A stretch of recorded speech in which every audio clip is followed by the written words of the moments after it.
Hello, friends. Welcome back.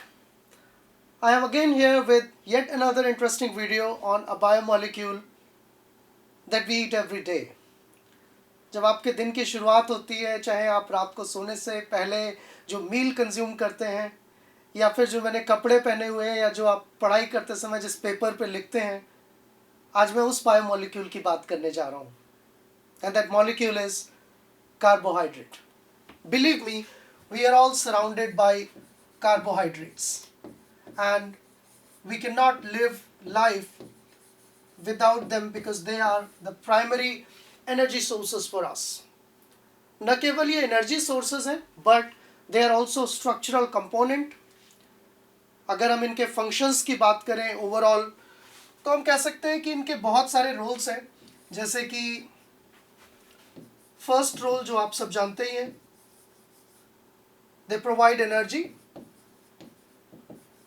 आप इनको कह सकते हो as a metabolic fuel. So carbohydrates are metabolic fuel for us. Besides that, they also make structures. And इसका example आपको कहाँ मिलेगा? प्लांट्स में. प्लांट्स की जो सेल वॉल है, जो आप प्लांट के मेजर स्ट्रक्चर्स देखते हो, लीफ देखते हो, उसका बार्क देखते हो. So you have the major structures of the plants. For example यहाँ पर मैं आपको बता सकता हूँ कि cellulose can be the most potential example. On the other hand, when you talk about the energy source, it's basically starch. Similarly इसके अलावा भी कुछ इनके माइनर रोल्स हैं कार्बोहाइड्रेट के, जैसे कि they can help in recognition, that is cell to cell recognition. So how do you get this cell to cell recognition from carbohydrates? You might have seen that certain cells have got receptors on them or certain proteins which are present on them. Some of those proteins are actually attached with sugars or carbohydrates. So they perform glycosylation of many proteins and that helps in the recognition. In fact, they can also be conjugated with lipids. Membrane lipids के साथ भी conjugated हो सकते हैं. Like your blood cells, they have some of the types of molecules on their surface which decide that what blood group you have. So they are basically made up of lipids conjugated to carbohydrates. There are plenty of examples. Even in a structural component, you will see another example in microbes, which is called as peptidoglycan, where you have a lot of sugars connected together with each other, and some of the peptides or small amino acids components, they are conjugated there. So carbohydrates can have structural components. Carbohydrates can behave as energy source. Carbohydrates can help in recognition from cell to cell, and they are also present in two different forms, like they may be present independently or they may be present as conjugates. मतलब वो अकेले भी हो सकते हैं carbohydrate, या किसी और बायोमोलिक्यूल के साथ वो कंबाइन होकर कॉन्जुगेट भी बना सकते हैं. जैसे कि लिपिड्स के साथ कॉन्जुगेट हो सकते हैं वो, they can make glycolipids. They can conjugate with proteins, they can make proteoglycans और ग्लाइकोप्रोटीन्स. फाइन. तो ओवरऑल हमने ये देखा अभी कि कार्बोहाइड्रेट्स का एप्लीकेशन क्या है, और मैंने आपको रियल लाइफ से कनेक्ट भी किया. जो मैं कपड़े पहने हुए हूँ अभी, या जो आपने क्लोथ्स पहन रखे हैं, या जो आप खाना खाते हैं सुबह ब्रेकफास्ट में, अगर ब्रेड कंज्यूम किया आपने, लंच में आप राइस खाएंगे, रोटी खाएंगे, रात में कोई ना कोई पोटैटो खाएंगे या कोई सब्जी खाएंगे. तो lot of things have got carbohydrates in them.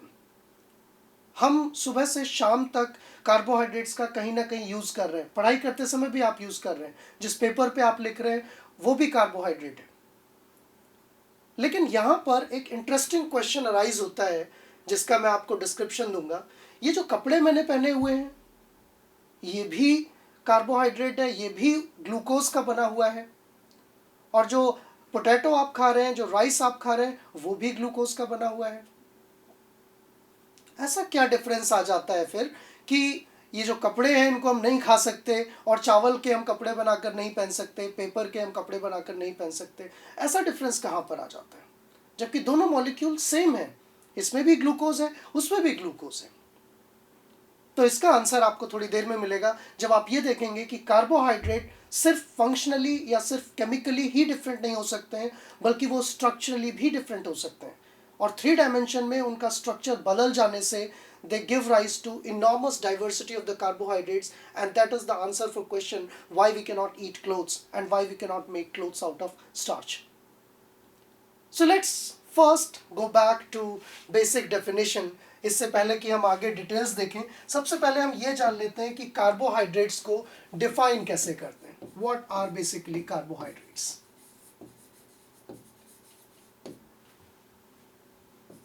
तो अगर हम जनरल वे में जाएं, I mean, आपसे ये बोला जाए कि एक जनरल डेफिनेशन देखिए, तो जनरल डेफिनेशन तो कुछ इस तरह से आ सकती है जो कि इसका नाम ही सजेस्ट कर रहा है.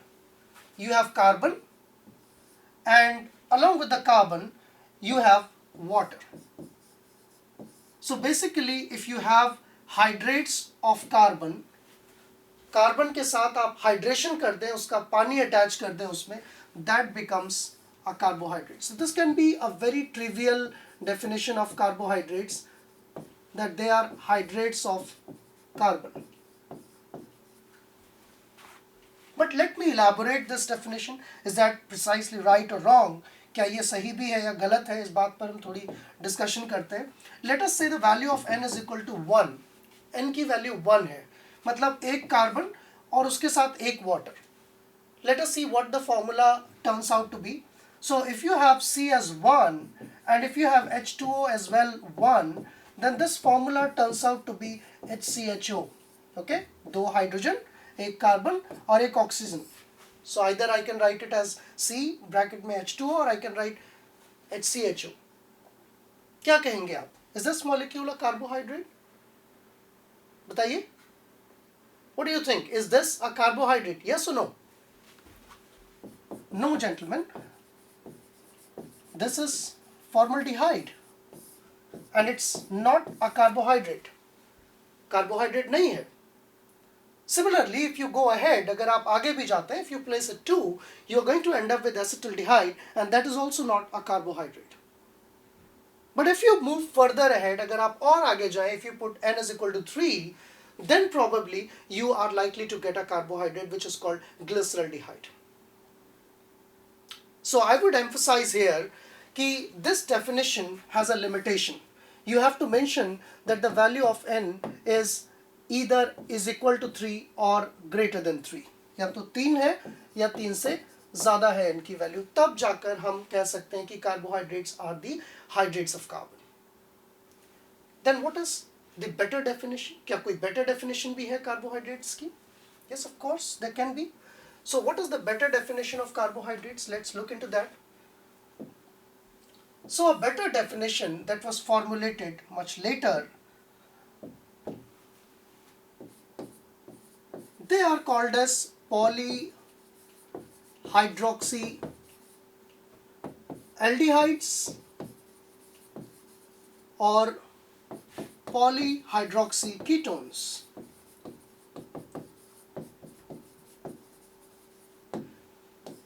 This is much of a textbook definition of carbohydrates. ये काफ़ी अच्छी definition है और I'll say this is one of the best definitions of carbohydrates जिसको आप कंसिडर कर सकते हैं उनको डिफाइन करने के लिए. अब इसका मतलब क्या है? तो इसका मतलब ये हुआ कि अगर आपके पास कार्बोहाइड्रेट्स हैं तो वो उनमें क्या होगा, दो चीज़ें होंगी, या तो उनमें एल्डिहाइड ग्रुप होगा या कीटोन ग्रुप होगा. तो पहले ये समझ लेते हैं एल्डिहाइड और कीटोन क्या होता है. So this group in chemistry is known as aldehyde group, जिसको हम शॉर्ट में CHO भी लिख सकते हैं, right. This is aldehyde group, whereas the second group where you have carbon in between and then it is connected to a double bond, or sometimes you also write it as C double bond O, इस तरह से भी आप लिखते हैं. This is known as ketone group. इसको हम ketone group कहते हैं, राइट. तो किसी भी कार्बोहाइड्रेट में इन दोनों में से एक ग्रुप का होना जरूरी है. बट कार्बोहाइड्रेट सिर्फ एल्डिहाइड और कीटोन ही नहीं होते हैं, इनके साथ साथ उसमें एक चीज़ की और ज़रूरत है, एंड दैट इज, दूसरी चीज़ क्या है, they must have hydroxy groups, that is OH, और OH सिर्फ एक नहीं होना चाहिए, polyhydroxy, that means there should be at least 2 OH or more than that. So you can say more than 1 OH or 2 or greater than 2 OH will make a molecule carbohydrate. So let's construct a simplest carbohydrate. In order to construct a simplest carbohydrate, we can have two options. एक option ये कि aldehyde group तो already है, इस group पर हम क्या लगा देते हैं, एक OH इधर लगा देते हैं और एक OH इधर लगा देते हैं, तो डेफिनेशन के हिसाब से बन गया ये पॉलीहाइड्रोक्सी एल्डिहाइड, राइट। ऐसे ही यहाँ पर अगर एक कार्बन है, यहाँ पर भी हम अगर एक पर ही OH लगा दें तो ये भी बन गया polyhydroxy ketone.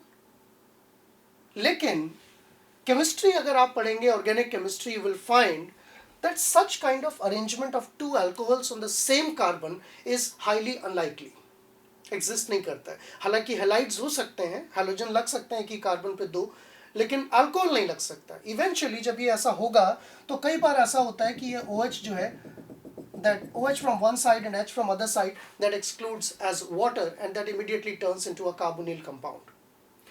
So I would say that this is something wrong. Instead of that, what we must have, अगर हमको पॉलीहाइड्रोक्सी एल्डिहाइड या पॉलीहाइड्रोक्सी कीटोन बनाना है जिसमें हमको एटलीस्ट 2 हाइड्रोक्सिल ग्रुप लगाने होंगे, then we must have 2 additional carbon after this aldehyde. Same here, यहाँ पर भी हम एक कार्बन पे 2 हाइड्रोक्सिल ग्रुप नहीं लगा सकते हैं. What we need to do is we need to have OH on 2 separate carbon atoms. So now the definition is fulfilled. We have polyhydroxy aldehyde and we have polyhydroxy ketones. Rest of the valencies can be balanced by hydrogen. बाकी जगह आप hydrogen लगा सकते हैं. So you got this molecule. You can say them as simplest carbohydrates by definition. Definition के हिसाब से ये simplest carbohydrates हैं. And will someone name these compounds? क्या आप इनका नाम मुझे बताएंगे?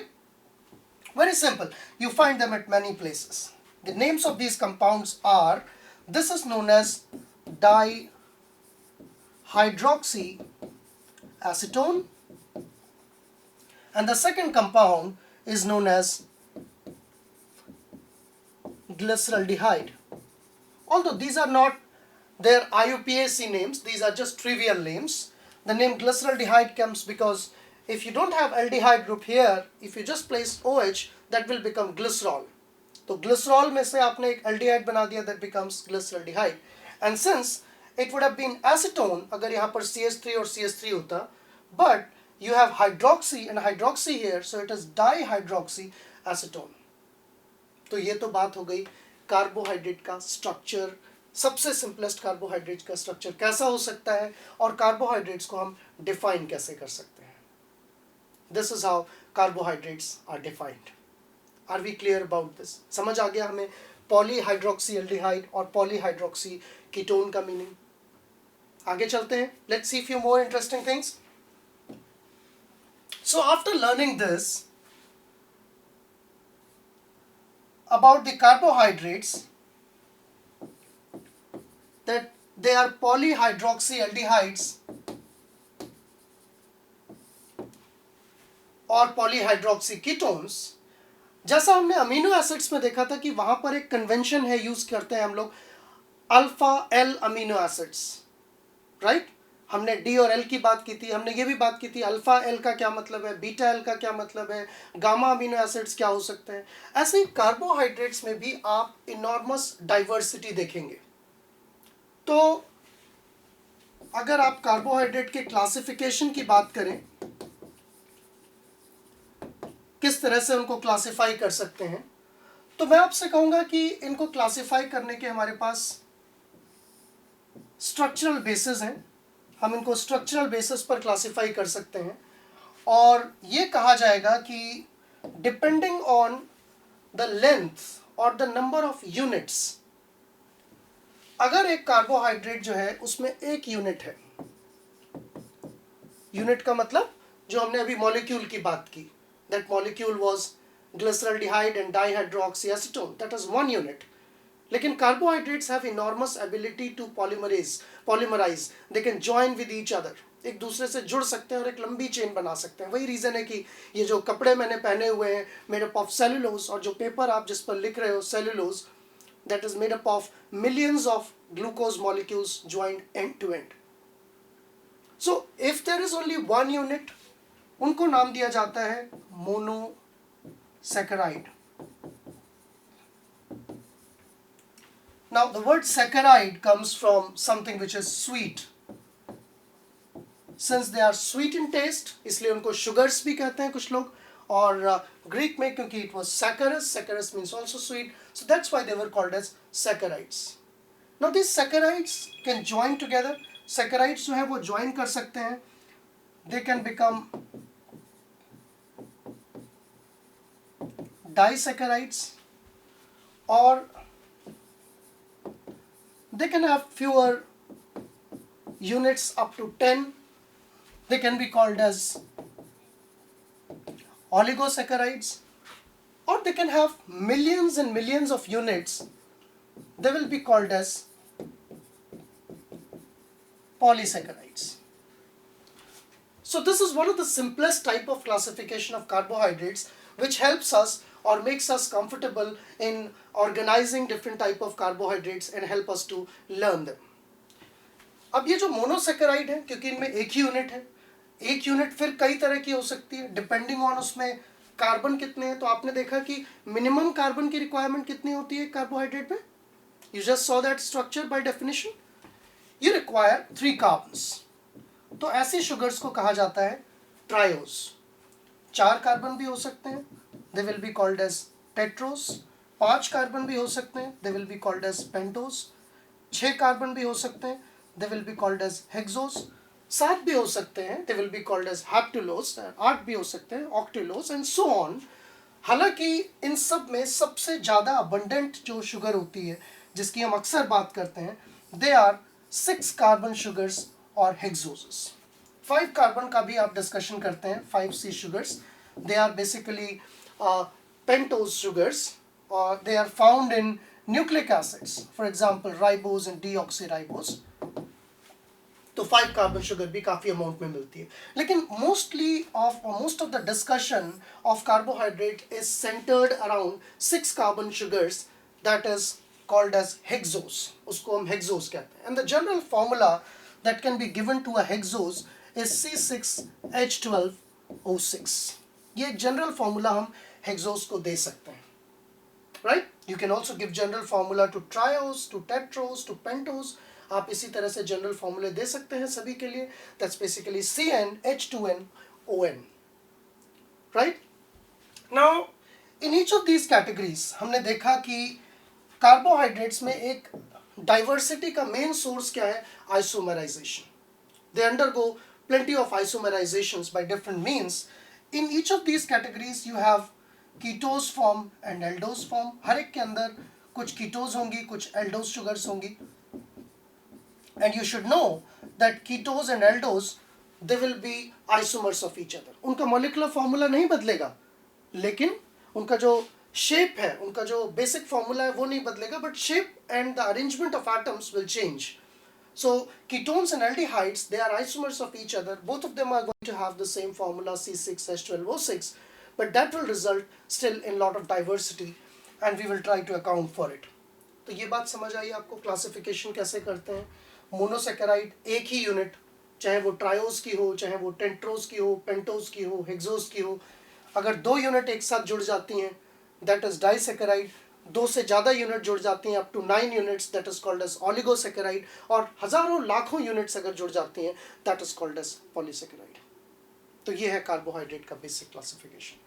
अब थोड़ा सा हम इसकी स्ट्रक्चरल डाइवर्सिटी की बात करते हैं, कुछ ट्रिक्स की बात करते हैं कि C6H12O6 आखिर क्या होता है और उसको कैसे रिप्रेजेंट कर सकते हैं, दिखता कैसा है ये molecule. Let's talk about that. So well, I'll write here for you C6H12O6, and if I ask you what is this, क्या आंसर होगा? When I ask to many students, they say, yeah, it's glucose. वो ये कहते हैं कि ये glucose है. Do you still agree? आप भी एग्री करते हैं इस बात से? क्या ये ग्लूकोज है? बताइए, हाँ या ना? You shouldn't agree. आपको एग्री नहीं करना चाहिए, क्योंकि आपको कैसे पता कि ये सिर्फ ग्लूकोज है? Why can't it be fructose? Fructose क्यों नहीं हो सकता ये?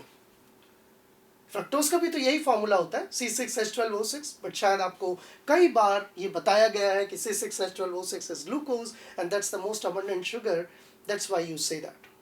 लेकिन इसको सही टर्म्स में अगर हम डिफाइन करें, we should call it as hexose. इसको हमें क्या कहना होगा? हेक्सोस कहना होगा. अब अगर एक हेक्सोस की हम बात करते हैं तो यहाँ पर एक टर्म आता है कार्बोहाइड्रेट्स में कि ये डाइवर्सिटी जनरेट करने की जो बात है. Obviously a hexose can either have this functional group, इसमें ये फंक्शनल ग्रुप हो सकता है, and then it can have different carbon atoms. So you have 4 carbon atoms, and then finally you will have another carbon atom which is CH2OH, right? I am making another molecule, एक और molecule मैं बनाता हूँ यहाँ पर साथ में CH2OH, and then I make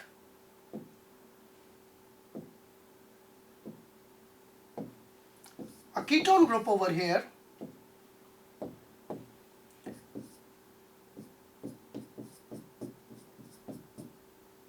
तो आपके यहाँ पर कितने कार्बन हो गए? 1 2 3 4 5, और फाइनली एक लास्ट कार्बन.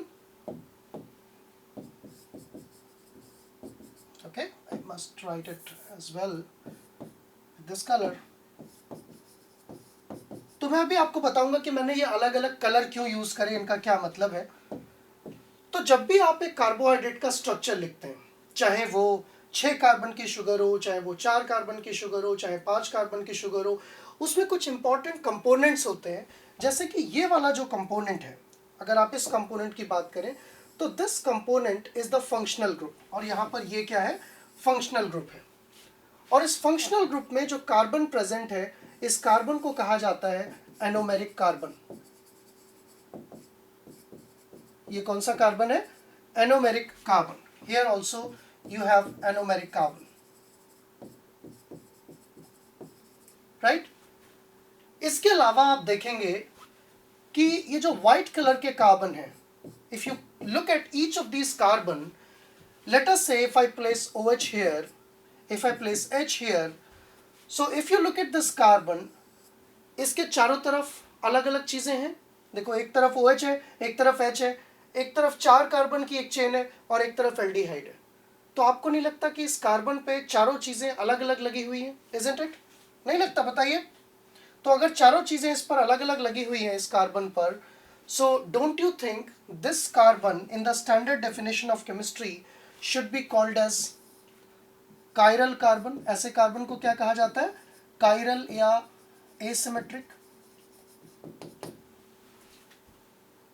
तो कायरल या एसिमेट्रिक कार्बन सिर्फ यही नहीं है, देयर आर मेनी कायरल और एसिमेट्रिक कार्बन. ये भी कायरल है, ये भी कायरल है, ये भी कायरल है. लेकिन क्योंकि इस लास्ट कार्बन में 2 हाइड्रोजन लगे हुए हैं, 2 एक जैसी चीजें लगी हुई हैं, इट इज नॉट कायरल. क्योंकि इसमें एक डबल बॉन्ड O लगा हुआ है, it is not chiral.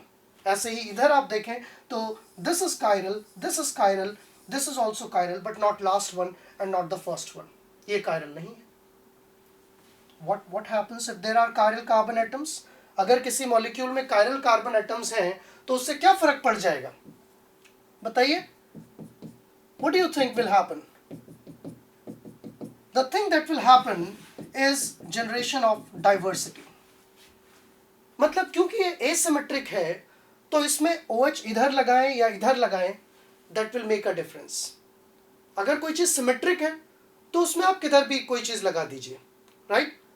Suppose if my this hand is symmetric to this hand, then even if you take this hand and put it here and take this hand and put it here, it's not going to make any change. लेकिन क्या ऐसा होगा? आप इस हाथ को इधर लगा दें, इस हाथ को इधर लगा दें, क्या मेरी abilities same रहेंगी? No, because my hands are not symmetric, right? They will behave in a different manner. But maybe like my eyes can be symmetric. Eyes are perfectly spheres. If you take out this eye and put it here and take out this eye and put it here, it's not going to make any change in my body. तो as far as something is symmetric, changing the atoms will not change the overall structure. लेकिन अगर कोई चीज़ asymmetric है, वहाँ पर atoms बदल देने से आपको जो नया स्ट्रक्चर मिलेगा, that will give rise to a new isomer, and they are often known as, उनको हम क्या कहते हैं, generally stereoisomers कहते हैं. So well, that's a bigger topic, stereoisomerism, and we can talk entire for several hours about these stereoisomerism and structural forms. लेकिन मैं सिर्फ एक छोटा सा फॉर्मूला आपको, एक ट्रिक बताऊंगा यहाँ पर कि नंबर ऑफ स्टीरियोआइसोमर्स किसी मॉलिक्यूल में कितने हो सकते हैं, वो आप एक सिंपल केमिस्ट्री के फॉर्मूले से या मैथमेटिकल फॉर्मूले से निकाल सकते हैं. That is equal to 2 raised to power n, और n यहाँ पर क्या है, this is the number of chiral और एसिमेट्रिक कार्बन एटम्स. तो अब इस फॉर्मूले को यूज कीजिए आप और मुझे बताइए कि हेक्सोस में जो एल्डोस शुगर्स होंगी, जो एल्डिहाइड ग्रुप वाली शुगर्स होंगी, उनमें कितने आइसोमर्स होंगे, और जो कीटोस वाली शुगर्स होंगी उनमें कितने आइसोमर्स होंगे. Use this formula. You have 4 asymmetric carbon over here, so this will give rise to 2 raised to power 4, and that will give you how much? 2 into 2 into 2 into 2. बताइए. That will give you 16 isomers, right? Whereas if you look here, then this will give you 2 raised to power 3, and that will give you 8 isomers. Okay? You can accordingly find out and calculate these things for triose, for tetros, for pentos, and for any other sugar. तो आप कह सकते हैं कि carbohydrates में not only this, but the diversity or the presence of H and OH that leads to the enormous diversity in structure. So what you can think of, how these structures will be varying. I can make a structure which will have OH at all of these positions. That can become one structure. Then I can think of flipping this OH from here to here. That will become a new structure. फिर मैं सोचूं कि OH को वापस यहाँ रखो, दूसरे वाले OH को इधर flip करो. That will become a new structure. So this is how we can have 16 isomers here and 8 different isomers over here. Now यहाँ पर भी the position of H and OH across this carbon atom. This is the penultimate or second last carbon atom in the chain. Just remember this.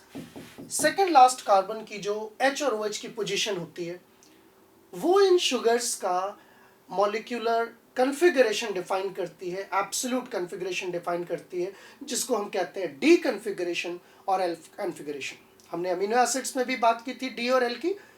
एक reference molecule होता है जिसके basis पर हम D और L की बात करते हैं. तो यहाँ पर भी एक रेफरेंस मॉलिक्यूल है, and we use glyceraldehyde as a reference molecule,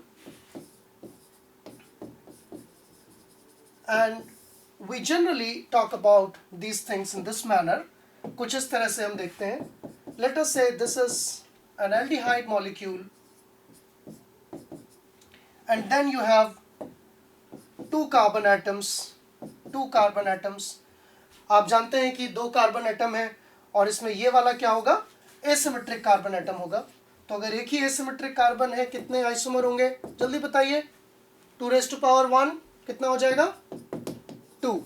और यही वो 2 आइसोमर हैं जो हम बोर्ड पर बना रहे हैं 3 कार्बन की शुगर के लिए, जो कि एल्डिहाइड नेचर की है और वो एल्डोस है. Okay. So you have CH2OH here and you have CH2OH here, but you can have 2 arrangements for H and OH across this second carbon atom. कैसे?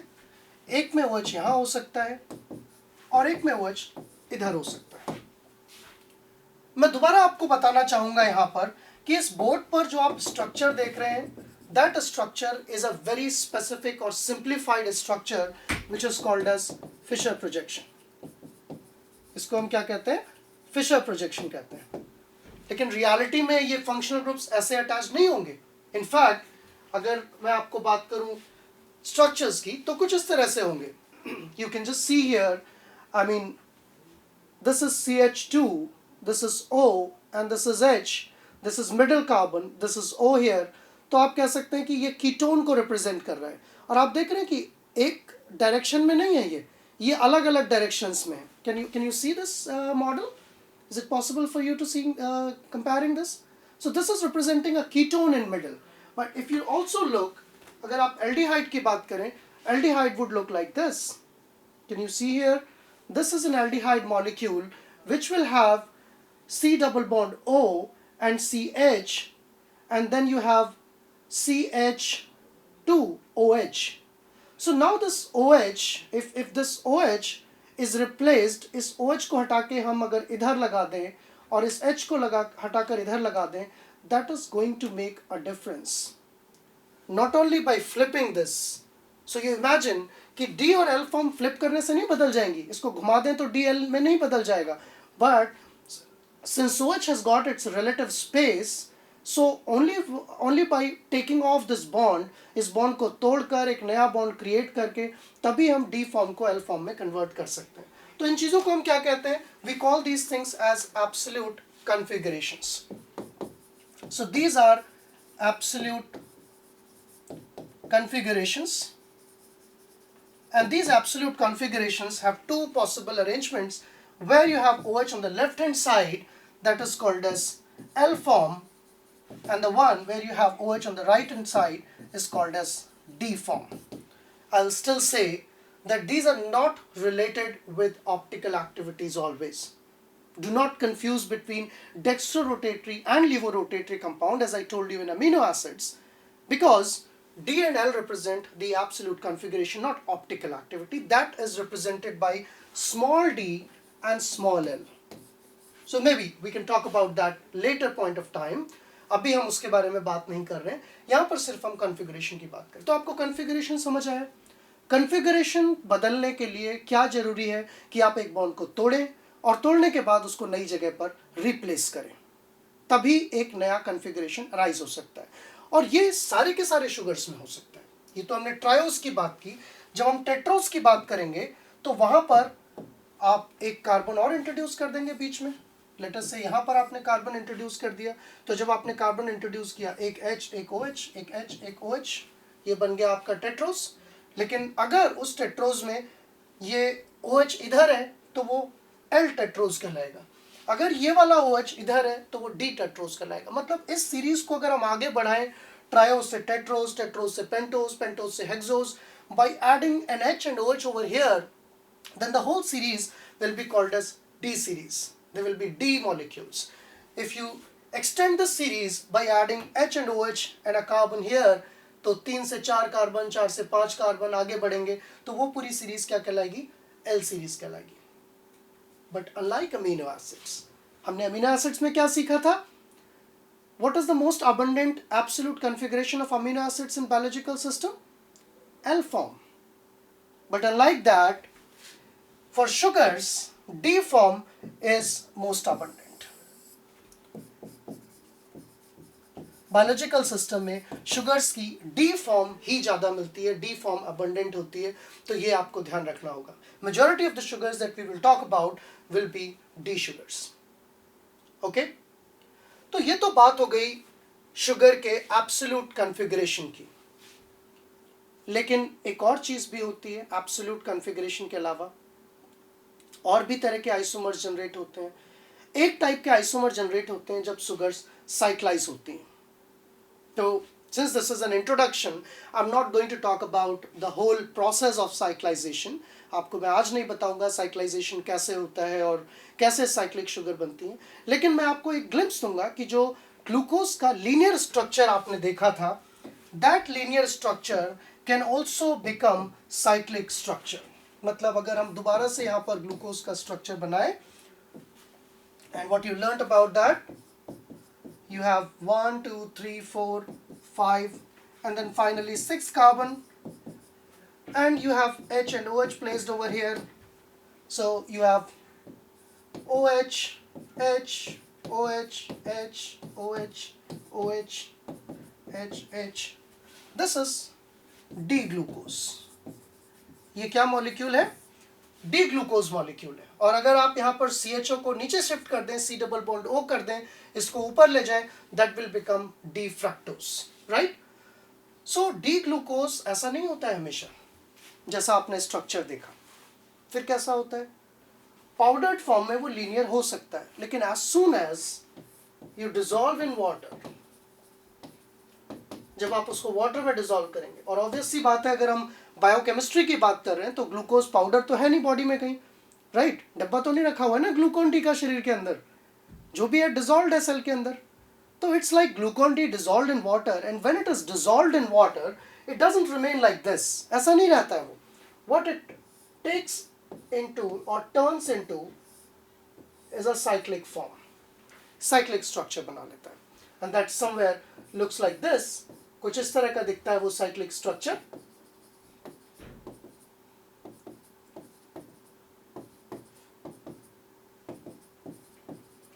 Right, it looks something like this.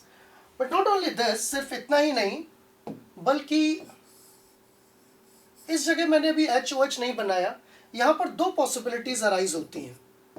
या तो ये ऐसे हो सकता है, या फिर ये एंटायर स्ट्रक्चर सब कुछ सेम रहेगा,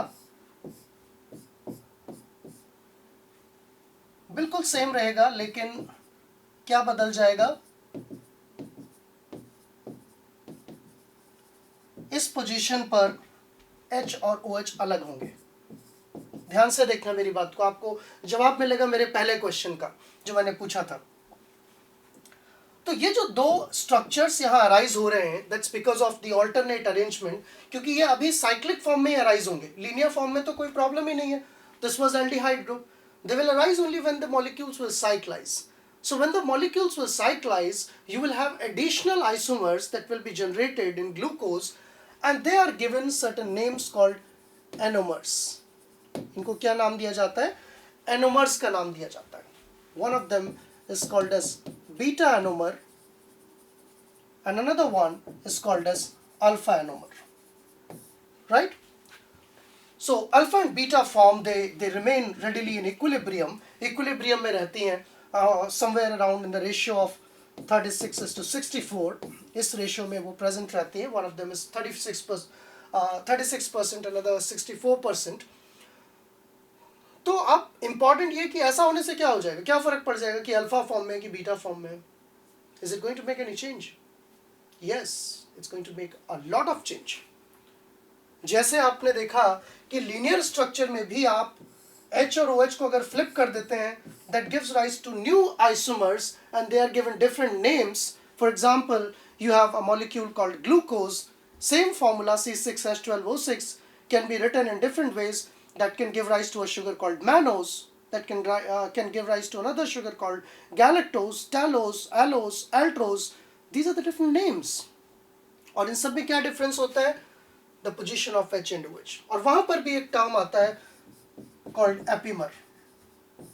अगर दो शुगर केवल एक ही कार्बन के पोजीशन, एटम्स की पोजीशन के अक्रॉस वेरी करती हैं, बाकी सब कुछ सेम है, दे आर कॉल्ड एपिमर. जैसे अगर हम ग्लूकोज में ये जो सेकंड कार्बन है इसकी पोजीशन को फ्लिप कर दें तो हमें एक नया मॉलिक्यूल मिलेगा, and that will be called as mannose. So that is called as C2 epimer.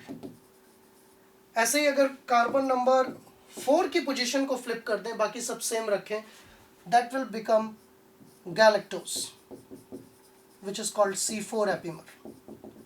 So again, that's a broad topic and we will discuss it later, that what are epimers and how they are created and what are the other examples of epimers.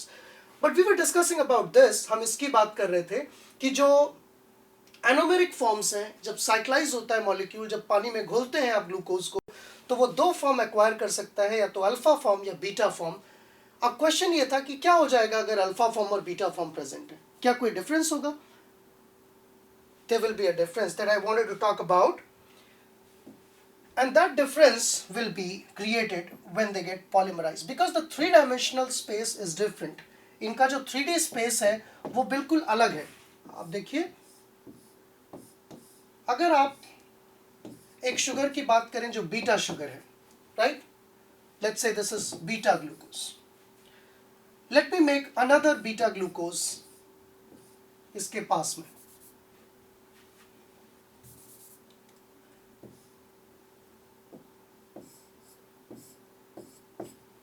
So if I make another beta glucose here,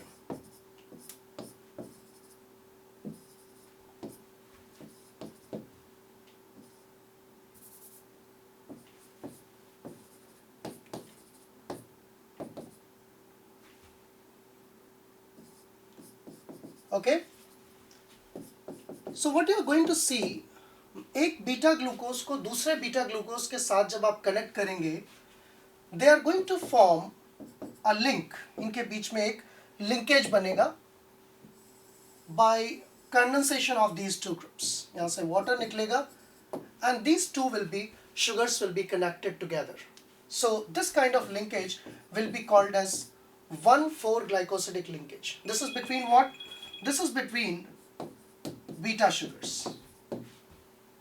So if you want to depict this, आप इसको depict करना चाहते हैं अगर short way में, तो आप ये कह सकते हैं ये जो लिंकेज है ये कुछ ऐसे डिपिक्ट की जाएगी, देख रहे हो, OH and a line and then like this, इस तरह से डिपिक्ट की जाएगी. Now think about if it is alpha glucose, अगर ये बीटा ग्लूकोज ना होता, ये अल्फा ग्लूकोज होता, तो अल्फा ग्लूकोज होता तो OH यहां रहता,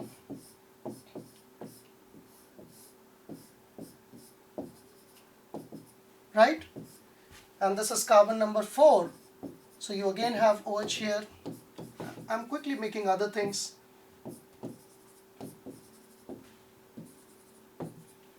Okay, so these are two alpha glucose here. अब इनके बीच में आप लिंकेज देखिए कैसे बनेगी, तो यहां पर जब ग्लाइकोसिडिक बॉन्ड बनेगा तो इनसे वाटर निकलेगा और ये एक दूसरे से कनेक्ट होंगे, तो इनकी जो लिंकेज बनेगी उसका शेप कुछ ऐसे डिपिक्ट किया जा सकता है. ओके, आप ये कह सकते हैं इसको थोड़ा सा समझने के लिए कि ये वाला पार्ट क्या है. This is your sugar part, this is your sugar part. So how these sugars are getting connected, कैसे ये connected हो रही हैं sugars, इनके बीच में एक difference है. मतलब जब इनकी bonding बन रही है तो उस bond वाले एरिया में उसमें difference है. यहाँ पर आपने देखा बीटा 1,4 लिंकेज है और यहाँ अल्फा 1,4 लिंकेज है. तो जब ये पॉलीमराइज होते हैं, जब ये लंबे पॉलीमर्स बनाते हैं, so the difference of this type, ये जो बॉन्डिंग के शेप में डिफरेंस है 3 डायमेंशन में, over a span of time, over a span of length, that creates heterogeneity. वो इनमें और इनमें बहुत बड़ा डिफरेंस क्रिएट कर देता है. तो जो मैंने पहला क्वेश्चन आपसे पूछा था कि ये जो कपड़े मैंने पहने हुए हैं ये भी ग्लूकोज के बने हुए हैं, जो आप खाना खाएंगे स्टार्च वो भी ग्लूकोज का बना हुआ है, लेकिन क्यों ऐसा होता है कि हम अपनी चॉइस को नहीं बदल सकते, कपड़े क्यों नहीं खा सकते, और हम जो है वो स्टार्च के कपड़े क्यों नहीं बना सकते. कुछ लोग टेंशन में खा रहे होंगे कपड़े और पेपर जो है वो चबाते रहते हैं जब बोरिंग क्लास लगती है तो, लेकिन इसका मतलब ये नहीं है कि आप नॉर्मली खा सकते हैं. तो उसका डिफरेंस इस यहाँ से आता है. कहाँ से आता है? Because of this linkage. This kind of linkage beta 1,4 is present in cellulose, whereas this linkage is present in starch. So since we have a different type of linkage and the digestive enzymes will recognize this bond in between, और वहाँ पर bond को जो पहचानने का, जो shape पहचानने का काम एंजाइम करते हैं, तो एंजाइम का मान लो ये शेप है, वो एक बॉन्ड को पहचान रहा है और वो बॉन्ड का शेप ही अलग है, तो वो एंजाइम उस बॉन्ड को फिर पहचान नहीं पाएगा. मतलब स्टार्च को हाइड्रोलाइज करने वाला enzyme amylase will not be able to recognize this bond despite the fact that this is also 1,4 linkage, क्योंकि इसका शेप अलग है. So cellulase has to be working differently, that cannot act on amylose, and amylase has to work differently, that cannot work on cellulose. This is the reason that leads to enormous diversity in the structure and the metabolic abilities of these two molecules. So that's not only the thing, केवल यही नहीं है carbohydrate में. ये एक just introduction था, आपको just एक बेसिक जानकारी थी कि कैसे कार्बोहाइड्रेट के छोटे से स्ट्रक्चरल चेंजेस से इतनी डाइवर्सिटी क्रिएट हो जाती है. और you won't believe that C6H12O6 जो है वो एक या दो या तीन मॉलिक्यूल्स को नहीं बल्कि 100 से ज़्यादा अलग अलग स्ट्रक्चरल मॉलिक्यूल्स को रिप्रेजेंट कर सकता है. I have developed a notation for that, sigma notation. If you have free time, you can read about that. It's a full-length research article in flagship journal of IUBMB, that's International Union of Biochemistry and Molecular Biology. So you can read about that nomenclature system, and you can learn more about quick tricks to make the structures. कैसे आप 100 से ज़्यादा structures बना सकते हैं carbohydrate के बहुत easily by using that formula. तो आज की बात को मैं यहीं समराइज करूंगा और कंक्लूड करूंगा. Carbohydrates can be called as hydrates of carbon, but that's a trivial definition, not very good. So a better definition is that they are polyhydroxyaldehydes और polyhydroxyketones. मतलब हर शुगर, हर कार्बोहाइड्रेट दो तरह का हो सकता है, या तो वो एल्डोज हो सकता है या वो कीटोज हो सकता है. और क्योंकि वो मीठे होते हैं टेस्ट में, इसलिए उनको सैकेराइड भी कहते हैं. और अगर एक यूनिट है सैकेराइड की तो वो मोनोसैकेराइड कहलाएगा. एक से ज़्यादा दो हैं तो डाइसैकेराइड, 9 तक हैं 10 तक हैं तो ऑलिगोसैकेराइड, और बहुत ज़्यादा हैं तो पॉलीसैकेराइड. मोनोसैकेराइड भी मिनिमम नंबर ऑफ कार्बन जो होने चाहिए कार्बोहाइड्रेट में वो 3 होते हैं, इसलिए स्मॉलेस्ट सैकेराइड जो हो सकती है दैट इज ट्रायोज. और उसके बाद जैसे जैसे नंबर ऑफ कार्बन एटम बढ़ते हैं, you call them as tetrose, pentose, hexose, heptose, octose, इस तरह से आप नाम देते हैं. लेकिन हेक्सोज जो है C6H12O6 that is one of the most abundant sugars in the biological systems. और मैंने आपको बताया कि शुगर्स के अंदर कई तरह के आइसोमराइजेशन हो सकते हैं. एक तरह के आइसोमर्स तो हमने बात की अभी, एल्डोज और कीटोज हो सकते हैं. इसके अलावा जब इनके स्टीरियो आइसोमर्स बनते हैं बिकॉज ऑफ द प्रेजेंस और change in the H and OH positions, that is known as stereo isomers, and they can be in 2 different categories. जैसे कि एपिमर्स, अगर एक ही कार्बन पे पोजीशन वेरी कर रही है, those 2 structures will be called epimers. Glucose and mannose are C2 epimers, glucose and galactose are C4 epimers, and when these sugars get cyclized, जब इनका cyclization होता है, they give rise to yet another 2 new type of isomers, stereoisomers, due to the position or rotation of atoms across alpha carbon atom or anomeric carbon atom. They are called anomers. तो alpha और beta form बनती हैं anomers से. And हमने ये भी बात की कि ये तो सिर्फ configuration थे, इसके अलावा conformations भी हो सकते हैं. So we will talk in yet another video that what conformations mean, and is that structure which I have drawn is really true or not. Keep watching. I'll see you in the next video. Thank you very much.